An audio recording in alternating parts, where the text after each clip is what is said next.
안녕하십니까. 얼마 전에 김어준이 방송에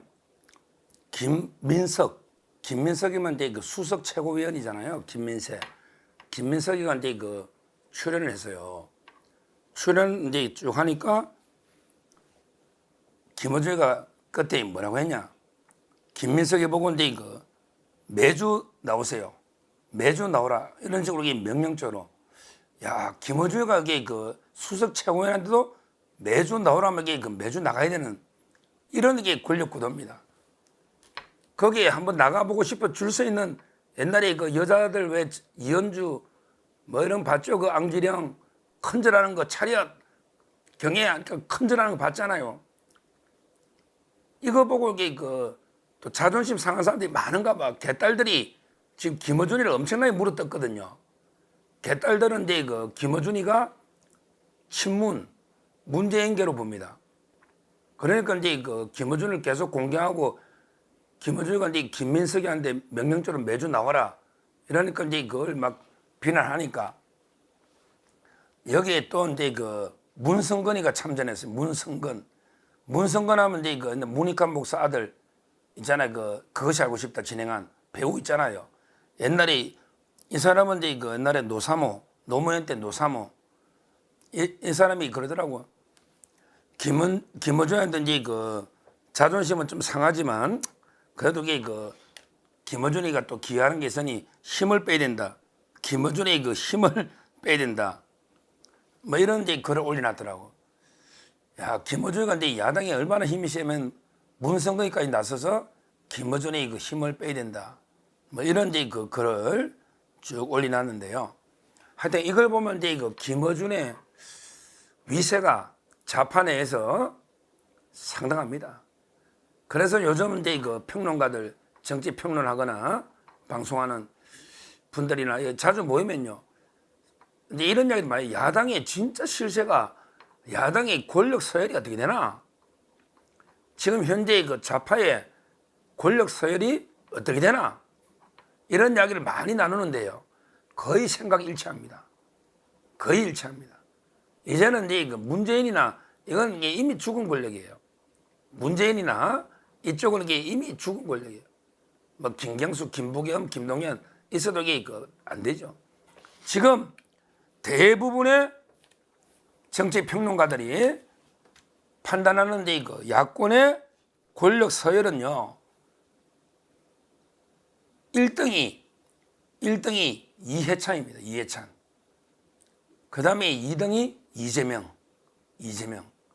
그리고 이제 3등이 김어준이다. 이렇게 보통 평가합니다. 야, 김어준이한테는 이게 수석 최고위원 김민석이까지도 매주 나와. 이러면 이게 매주 나가야 되는 거예요. 그 나가려고 의원들 거기에 나가는 게 영광 쉬운 게 아니거든요. 그러니까 마음대로 이게 김어준이가 가지고 노니까 나머지 의원들은 뭐 정청래, 최민희 이런 사람들이 김어준이가 한마디 하면 그대로 이렇게 깨경하면서 그대로 따를 끌려. 김민석이도 매주 노르면 나가는데 따라서 이제 권력 서열 3위는 이제 김어준이다. 이렇게 보는 거예요. 일반 국회의원들이나 뭐 이거하고는 이게 비교도 안 된다. 이래 보는 거죠. 그 다음에 이재명이가 당연히 지금 현재는 이제 1급 체제로 이재명 수령 1급 체제로 돼 있으니까 힘이 있다고 봐야죠. 현재는 언제까지 갈지 모르지만. 근데 의외로 이해찬이가 이제 권력서열 1위다. 이렇게 보는 게 대부분입니다. 특히 야당 평론가일수록 더 이렇게 봐요. 왜? 야당을 잘 아니까. 오히려 이제 이 사람들의 주장은요. 이 사람들이 이렇게 보는 이유는 이해찬이가 이제 솔직히 문재인 정도로 우습게 봤다 이거지. 이해찬이가 이제 옛날에 총리할 때 문재인이가 노무현의 비서실장이었습니다. 이해찬의 눈에는 노무현도 아래로 보이는데 거기 비서실장했던 민정수석했던 문재인이는 그냥 문실장 이렇게 우습게 보는 거예요. 어릴 때부터 정치 경력으로 보나 이해찬이가 몇 선 했습니까? 경력으로 보나 운동권의 민주화운동의 경력으로 보나? 뭐로 보나? 이게 뭐 문재인이나 이걸 이렇게 우습게 보는 거죠. 그러니까 결국은 이제 이해찬이가 이재명을 후계자로 어떻게 보면 이게 점 찍었다. 이것 때문에 어떻게 보면 이게 지금 이재명이가 일극 체제를 저는 이게 구성했다. 이렇게도 봅니다. 실제요. 실제 이해찬이가 이재명을 픽업 그대로 안 밀어줬으면 아마 그 대선 후보도 그렇게 쉽게 이낙연이나 쉽게 꺾기 쉽게 되지 않았을 겁니다. 워낙에 그 운동권에 대부분 이제 그 이해찬이가 젊을 때 날렸잖아요. 그리고 이제 그 좌판의 원로들 다 이게 그 모임을 주도하고 있다 보니까 이재명이 정도를 낙점을 한 거죠. 그리고 이제 그 자기 믿을 만한 척건 이화영이잖아요. 이걸 이렇게 보내가지고 대북 대통령 만들려면 이게 북한 그게 중요하니까 이화영이가 이재명 원래 사람이잖아요. 이화영이가 이해찬 사람이잖아요. 이걸 이게 보내준 거예요. 이재명한테 보내준 거죠. 그러니까 지금도 그 이화영 입장에서는 이해찬을 더 위합니다. 그래서 언제든지 이해찬이가 만약에 이재명을 버리면 폭로할 수가 있는데 아직은 이제 그런 게 안 보이는 거죠. 안 보이는 거예요. 그래서 저는 제가 여기 항상 주장하는 게 이해찬이 쪽으로 상당한 그 자금이 많이 들어간 거, 이 수사를 좀 이게 했으면 어떠나 이런 생각이 듭니다. 제가 근데 오늘 점심 때도 쌍방울 그룹의 제우스 조합이라고요, 투자. 거기에 핵심 관계자인데 김성태하고 57년 어릴 때 중막 오라봐야죠. 50년 넘는 이런데 친구도 만나봤는데 진짜 들어보면 김성태 회장이 많이 이용당한 거예요. 실제 어려운 형편에 어떻게 보면 어려운 재벌 회장이 돈이 많은 건 아니에요. 인수해도 막 돈을 돌려막기로 인수하기 때문에. 근데 그 와중에 이해찬이한테 지원해 준 게 최근에 거의 얼마 7억이 넘는다는 거예요. 그거는 여의도에 진미 파라곤이 있고 옆에 국민은행이 있거든요. 거기서 현금으로 몇 천만 원씩 매월 이게 갖다 준 거 아닙니까? 야, 이걸 이게 못 잡나. 이게 김성태 회장의 구체적인 진술도 있거든요.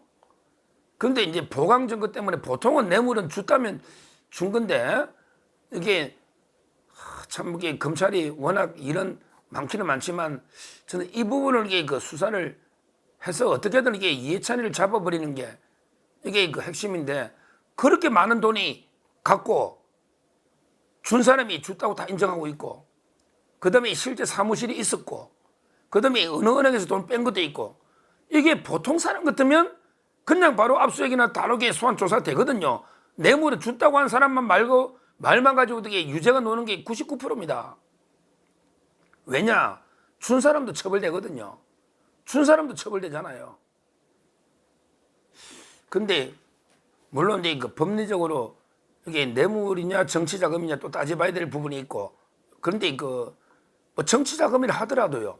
정치자금이 하더라도 이게 시원한 이게 모든 게 충분한 거고요. 그게 간 거 아닙니까? 그렇다면 저는 검찰이 좀 이제 다시 한번 이게 이해찬 부분을 정조주를 해봐야 된다. 지금 권력 서열 1위가 이해찬이라는데 이해찬이가 그때 중국 갔을 때 이해찬 방문을 환영합니다 하고 쌍방울 타기에 있었고 그 다음에 이화영이는 이해찬이가 보낸 사람이고 신명섭 평화협력 국장도 다 이게 이해찬 사람이고 그리고 이게 이해찬 정도가 북한이 뭐가 돼야지 북한도 이게 믿고 이게 거래를 하는 거예요. 이화영이 정도만 가지고도 이게 북한이 거래 잘 안 되거든요. 저는 엄청나게 역할을 많이 했다 봅니다. 북한 부분도. 그리고 이제 진미파라고는 사무실이 그게 몇 개입니까? 4개? 그 3개 쓰고 또 하나 4개? 그걸 써가지고 이게 불법으로 선거운동을 했단 말이에요. 이재명이 선거운동을. 이걸 이게 못 잡아낸다? 말이 안 되고요. 그 다음에 동북아 평화 경제교류협회 있잖아요. 그 협회 지금 이사장인데 거기에 쌍방울이 법인카드로 이렇게 기재나 이게 준 돈도 거래 흘러간 돈도 꽤 많습니다. 그게 처음에는 이화영이를 이사장 시켜놨다가 나중에 이해찬이가 이제 뭐 자리도 필요하잖아 자기도. 그러면 기사도 쓰고 뭐 카드 쓰고 다 이게 비용 쓰려면 사무실도 그래서 그거 쓴단 말이에요. 그러면 이게 그쪽으로 흘러간 돈이 쌍방울이 지원하는 돈도 엄청나게 많거든요. 그 쌍방울에 김성태 회장이 상당히 억울해합니다. 그 이해찬 부분을 수사 못하는 거. 옛날에 그 이화영이 진술해 보면 처음에 그 협박을 당했다. 이해찬 그 지원해준까지 폭로하겠다. 협박 때문에 자기가 그 허위 진술했다. 이런 말도 나옵니다. 이해찬이 부분도 이게 김성태 회장이 협박을 했다. 폭로한다고. 이런 이야기가 이게 이화영 입에서 나옵니다. 뭐가 잘못된 게 있으니까 조폭한테 협박을 당하는 거 아닙니까? 그래서 저는 검찰이 이걸 이게 쉽게 생각할 게 아니고 진술이 많기 때문에 원점에서 한번 다시 이해찬 부분도 종합적으로 수사를 이제 이거 권력 1위 해야 되고요. 해야 되고. 그 다음에 그 권력 2등이 이제 이재명이고 권력 3등이 김어준. 이런데 이거 김어준 보면요. 한편으로 생각하면 이게 우리 우파도 좀 이게 필요한 게 아니라 이런 생각도 들어요. 야, 우리 물론 이게 김어준이가 문제도 많고 뭐 범죄 의혹도 많고 여러 가지 문제도 많지만 우리 우파는 이런 게 김어준 같은 역할을 하는 사람이 또 정리하는 사람 필요도 한데 그것도 없어요. 우파는 이게 산산조각 전부 이게 쪼개지고 분열돼 가지고 제대로 이게 하나로 여론을 좀 이게 확 모아서 밀어붙일 이런 게 통일된 창구가 좀 없는 이런 아쉬움도 들 때는 있어요. 솔직히 말하면 그런 게 필요한데 하여튼 이 중요한 거는 김어준 이런 자각이 우리나라 정치를 좌지우지한다. 이거는 이제 정말 우리 정치의 비극이다. 이렇게 보이고요. 제가 드리고 싶은 말씀은 야권의 권력 서열이 이제 보통은 다 이렇게 봅니다. 이해찬, 이재명, 김어준인데 우리가 보통 이재명만 척결한다. 이렇게 생각하는데 그게 아니고 권력 1, 2, 3위를 동시에 척결해야 됩니다. 특히 이해찬이가 이자가 틈만 하면 뭐 10년 집권, 50년 집권, 100년 집권 말도 안 되는 소리 하면서 온갖 어떻게 보면 정신적 지주 뒤에서 원료로서 조정하고 있는 거예요. 근데 본인이 엄청난 비리가 있음에도 불구하고 아직도 구속이 안 되고 처벌이 안 되고 있는 이런 상황이니까 이해찬도 철저히 조사하고 그 다음에 김어준이도 지금 재판도 있지만 여러 가지 이제 의혹들 특히 옛날에 지현진 씨라고 우리 채널A 그때 사기꾼 제보자 있었잖아요. 이동재 기자. 지현진 씨가 계속 그때 프랑스 뭐 어쩌고 하면서 김어준 재산 이런 걸 말하려다가 폭로 다음에 한다 2탄 이랬거든요. 그럼 이게 사기꾼이라는 지현진이도 많은 걸 알고 있다는 거 아닙니까? 그런데 우리 검찰이 이걸 모른다면 되겠습니까? 따라서 김어준도 엄청난 천문학적 소득 아니겠습니까? 이런 자금 은닉부터 철저하게 그래서 권력 1위, 2위, 3위 이해찬 그 다음에 이재명, 김어준을 동시에 좀 척결하자. 그러면 우리 정치가 한 단계 업그레이드 되고 상당히 그나마 좀 깨끗해지면서 정치가 바로 서지 않을까 이렇게 말씀드립니다. 감사합니다.